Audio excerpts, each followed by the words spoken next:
এখন আর দোকান থেকে কেন কিনতে যাবেন? 1 কাপ আটা আর গুড় থাকলেই খুব সহজে দারুণ স্বাদের এই রেসিপিটি এভাবে একবার বানিয়ে খেয়ে দেখুন।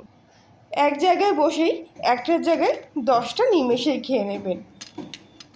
আর সেজন্য প্রথমেই আমি এখানে 1 কাপ পরিমাণ মতো আটা নিয়েছি। তবে আটাটা প্রথমে ভালো করে এখানে চেলে নিচ্ছি। আটা দিয়ে যে কোনো জিনিস বানানোর আগে এইভাবে চেলে নিলে খুব ভালো হয়। বিশেষ করে আটার যে ভুসিটা থাকে না, লাল ভুসি, সেটা কিন্তু একদম বেরিয়ে যায়। এবার এর মধ্যে স্বাদ মতো লবণ দিয়ে দেবো আর একদম সামান্য অল্প 1 চুটকি মতো বেকিং সোডা এখানে নিয়েছি। বেকিং সোডাটা এর মধ্যে দিয়ে দেবো। এবারে খুব ভালো করে সব শুকনো উপকরণগুলো একসাথে এখানে মিশিয়ে নিচ্ছি। শুকনো অবস্থায় মেশালে পরে লবণ এবং বেকিং সোডাটা এর সাথে খুব ভালোভাবে মিশে যায়। এবারে এখানে আমি নিয়েছি সামান্য কিছুটা ঘি। এর থেকে এরকম 4 টেবিল স্পুন মতো ঘি আমি এর মধ্যে দিয়ে দেবো।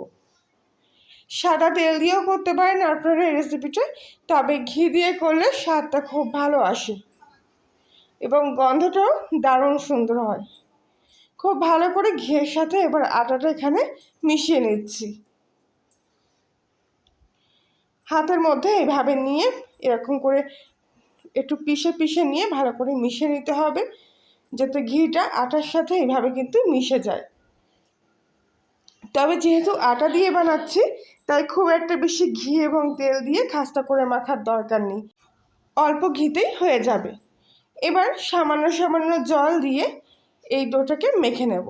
তবে সাধারণত যেভাবে আমরা রুটি করার জন্য আটা মেখে থাকি সেভাবে কিন্তু মাখবো না।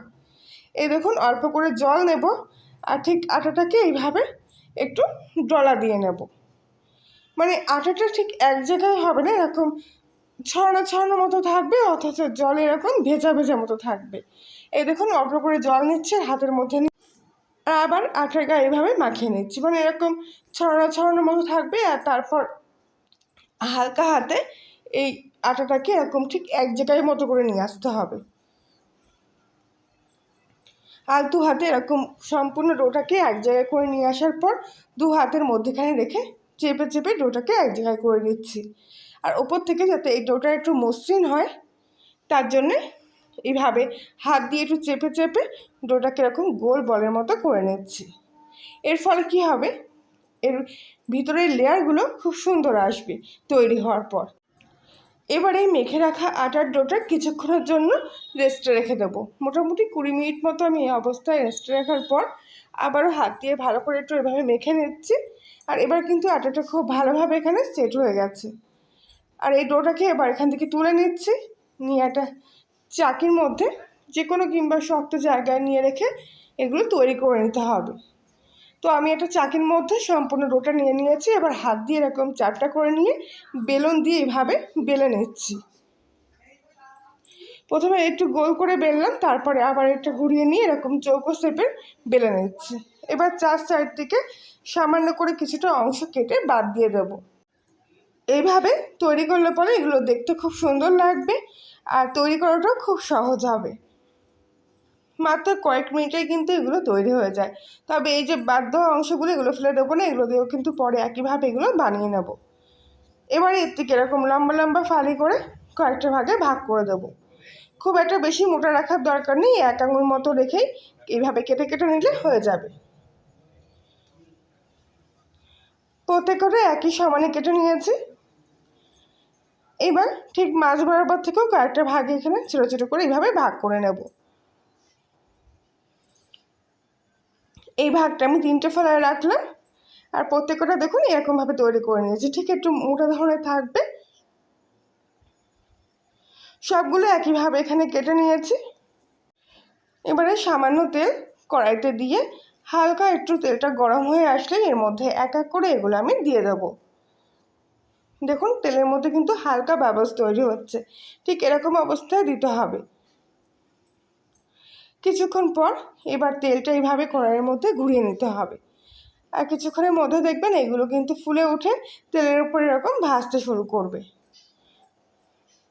এবার উল্টে পাল্টে একটু ঘুরিয়ে ফিরিয়ে নিয়ে এগুলো লাল করে ভেজে নিতে হবে। কয়েক মিনিটের মধ্যে এগুলো অনেকগুলো কিন্তু তৈরি হয়ে যায়। একটু লাল করে ভাজলে খাস্তা ভাবটা বেশি আসে, আর যেহেতু আটার তৈরি তাই টেস্টটাও ভালো আসে লাল করে ভাজলে। তবে আপনারা চাইলে হালকা কালারটাও রাখতে পারেন। আমি এরকম লাল করেই ভেজে নিয়েছি প্রত্যেক কটা। এবারে ভাজা হয়ে গেলে এগুলো আমি তেল থেকে ছেঁকে নিয়ে তুলে নেব।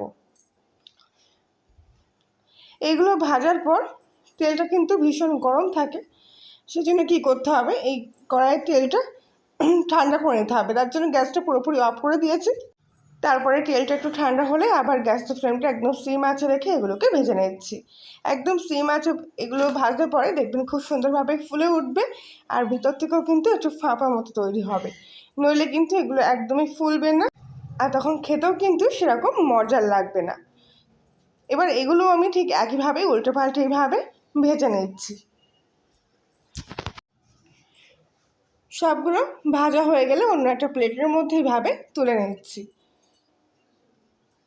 তবে এইগুলো ভাজার পর পুরোপুরি কিন্তু ঠান্ডা করে নিতে হবে। এই অবস্থায় খোলা হাওয়া রেখে কিছুক্ষণ ধরে এগুলো ঠান্ডা করে নিচ্ছি।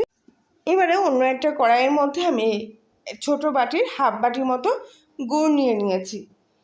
এখানে আমি আখের গুড় নিয়েছি, আপনারা চাইলে যে কোনো খেজুরের গুড় কিংবা ভেলি গুড় নিতে পারেন। এবারে এই হাফ বাটি পরিমাণ জলও এর মধ্যে দিয়ে খুব ভালো করে গুড়টা এখানে গলিয়ে নেব। তারপর গুড়টাকে খুব ভালো করে জাল দিয়ে নেব। কিছুটা এলাচের গুঁড়ো এর মধ্যে দিয়ে দিলাম। যে জলটা লাস্টে দিয়েছিলাম হাফ বাটির মতো জল, সেটা কিন্তু গুড়টা গলানোর জন্য দিয়েছিলাম, আর যাতে গুড়টা গলে গিয়ে পুড়ে না যায়।